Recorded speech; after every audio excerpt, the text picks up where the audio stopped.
So, Baldur's Gate 3 developer. Baldur's Gate 3 developer blasts Ubisoft's sales strategy. If gamers should get used to not owning their games, then developers must get used to not having jobs.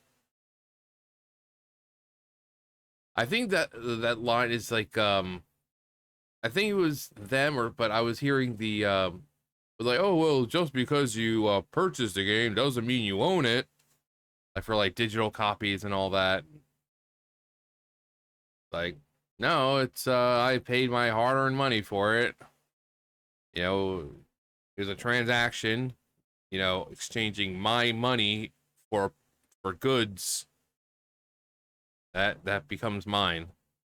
I mean, I don't own the entire franchise, but that game, whatever I purchase now becomes my property. Now, if I was to like steal it, that's one thing, but you're paying money to purchase these things, even digitally, you still now own it.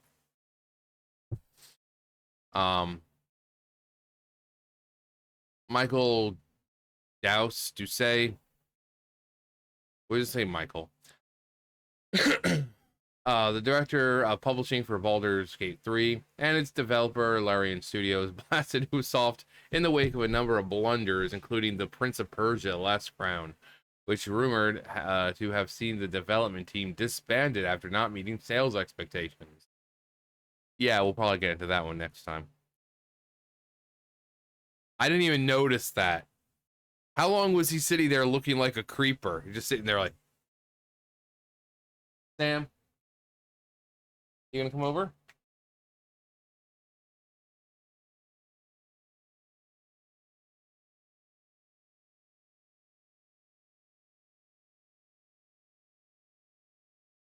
I didn't even notice him.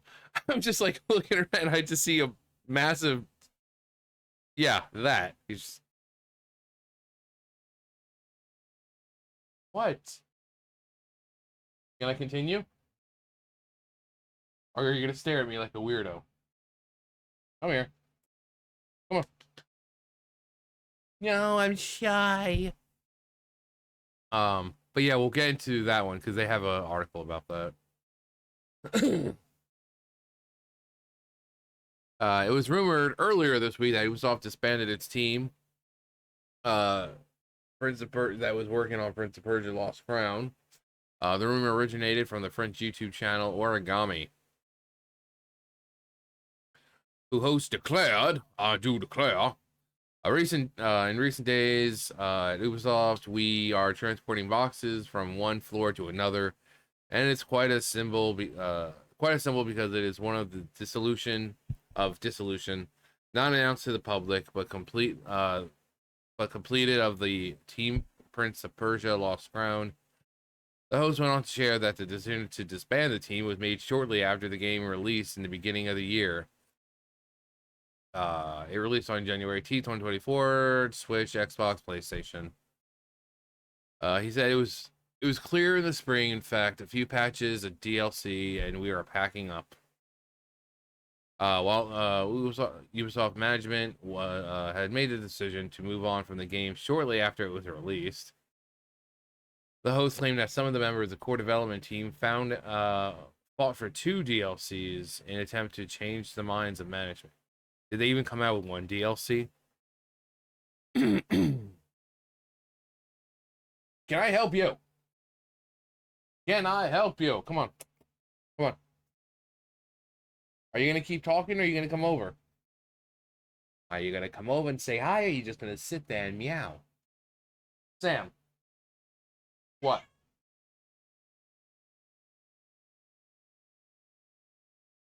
Boop. Boop.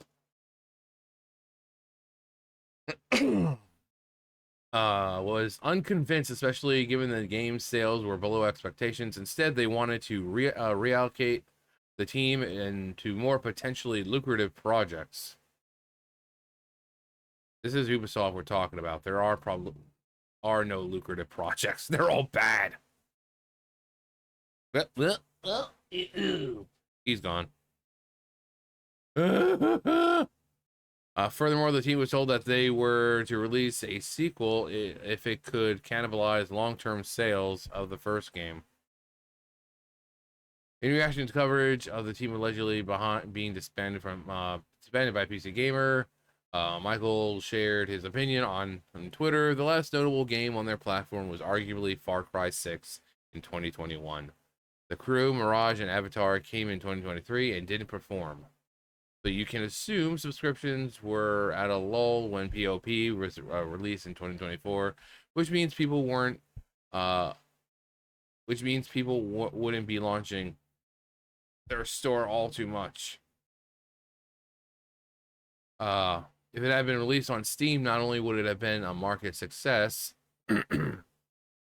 I mean, I doubt that. It would most likely be there would most likely be a sequel because the team are so strong.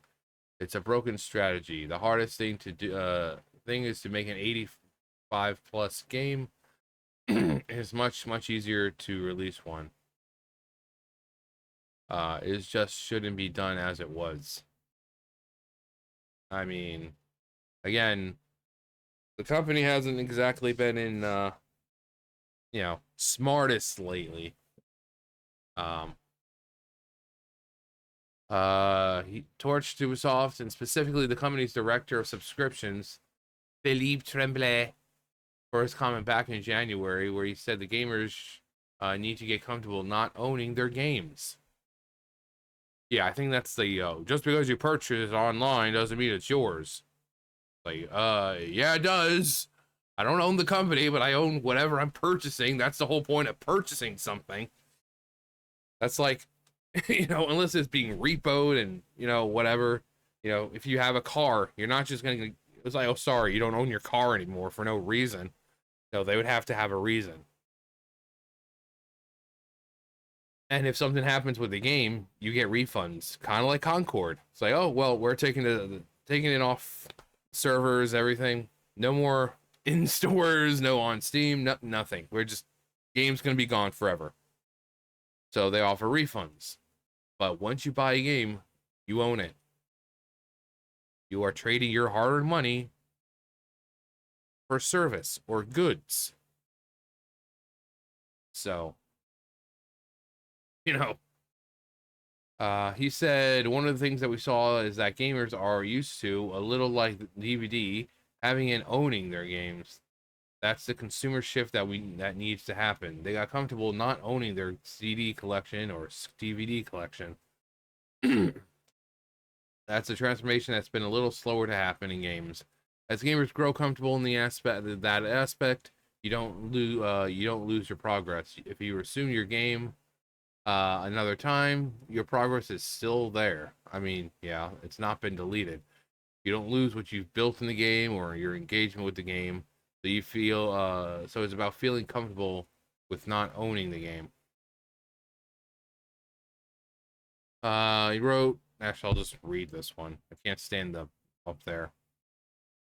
And the statement gamers get used to not owning their games is true because of specific release strategy sub above sales.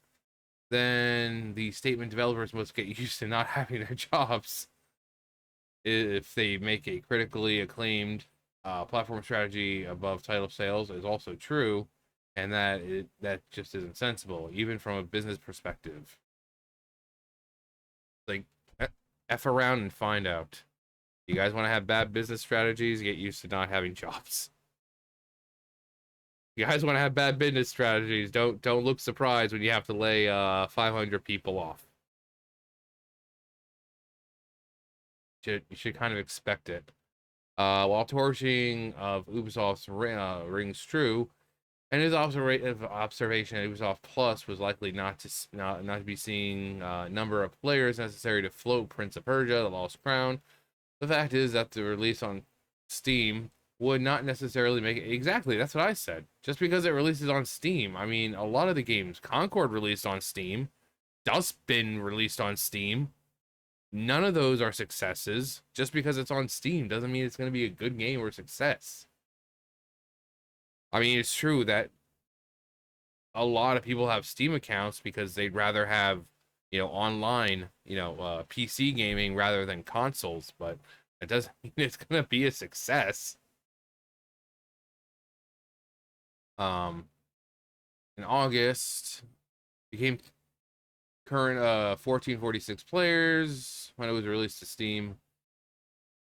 In the last 24 hours, it only hit a hit peak of 119. Furthermore, the game is ranked at 1400. 1400, Steam's top seller list. Hey, Fluff. Hey, Fluff. Come here. Come here. Oh. Little Potato Chan. My little sweet Potato Chan. Say hello. Mwah. Ah, baby. Hey, Fluffernutter. Hello, Fluffernutter. Mwah. She doesn't really like being held, but she knows I respect her boundaries, so she doesn't mind. Yeah. Go on. Good girl. 1400, that's brutal. That's brutal. Nevertheless, he is no stranger to criticizing Ubisoft. Back in August, he appeared to criticize Ubisoft's pricing structure of Star Wars Outlaws. He wrote on Twitter, "I don't love the artificiality of pricing structures post-retail. Use the inflated base price to upsell a subscription, and use vague content promises to inflate ultimate editions to make the base price look better." Yeah. I mean, really? Who's gonna... That game is terrible. Why would anyone spend that much money on it? That's a lot of money right there. I mean, it just... Next, he shared, "I think the game should be priced accordingly with its quality, breadth, and depth." Yeah, I mean, although I'm not against higher prices, but this arbitrary uniformity just doesn't make sense to me. It feels so unserious. But who really is the one to judge the quality of it? Because they can say, "Oh, the quality is the best, so we're gonna price it," but then it gets into the player's hands, it's like the quality is not that great. It's like the last few games that have come out. Most recently, the Unknown 9. Oh yeah, it's a quality, top quality, the highest quality. And then you have players who are looking like in it. You have Haruna who has like one facial expression. She's like, yeah, quality. You got people walking against the wall, doing the moonwalk because they're walking forward, but something's pulling them backwards. Glitches and bugs and things aren't working. Quality. So who's the one to determine quality? He then declared, "I do declare." Almost all games should cost more at a base level based on the cost of making them. Inflation, for one, is outpacing pricing trends. And I don't think we'll get there with DLC promises so much as quality and communication. Everyone just waiting for GTA 6 to do it. GTA 6 still isn't around yet. Various people who are not astute fail to understand that my point was perhaps $70 to $80 games that function properly, have the content to back it up, are better than buggy jank slop repacked with shite skins for 120. The latter exists because the former doesn't. Yeah.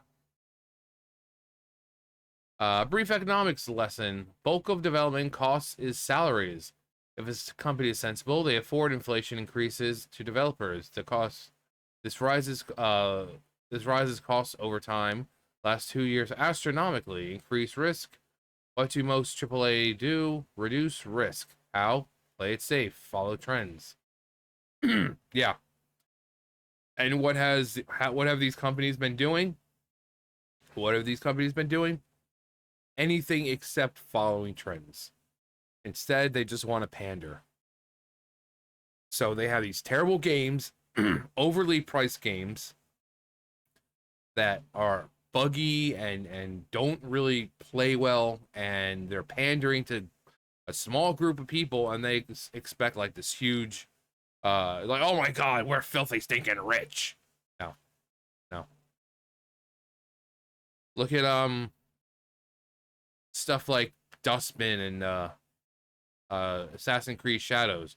Two games being that were created at a time where, like, oh, well, Black Lives Matter is a big thing, so let's change the character who was originally a traditional Japanese guy to a black guy named Yasuke, who was super historic in ancient Japan. All because of, Black Lives Matter. And then you have Dustbin that's like, oh, the 2016 elections and the world would change if evil Orange Man would be elected. And so they make this game with this like apocalyptic, authoritarian kind of United States and world, where fascism reigns supreme, all because of evil Orange Man. So when you start making games that people want instead of games that you want to put your own ideological bullcrap into, you might make some money. But these companies, they haven't learned that yet. Haven't learned it. Guess they're going to have to go out of business before they do. I want good games. I get mad at bad games. I also price games. I price both DOS 2 and BG3 below their value because I care about people's cost of living and have the faith in our recoup. CE far below. Again, I had faith, so I'm not in the suit of ripping people off.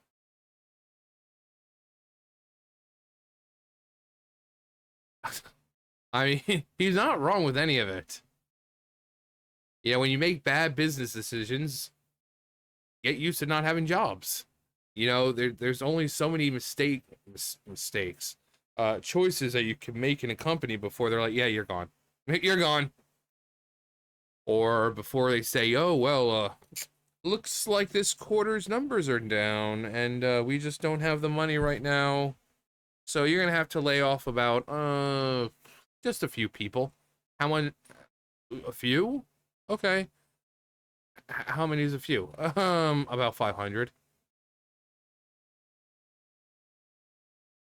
I'll get right on that. So, yeah, you make bad games, you have bad business practices, you'll lose money. Simple as that. Simple as that. And again, this is something that they just don't realize. They just don't realize. But you can't teach an old dog new tricks. But anyway, that's gonna do for me. You guys know the drill. I'll see you guys later. Bye, guys.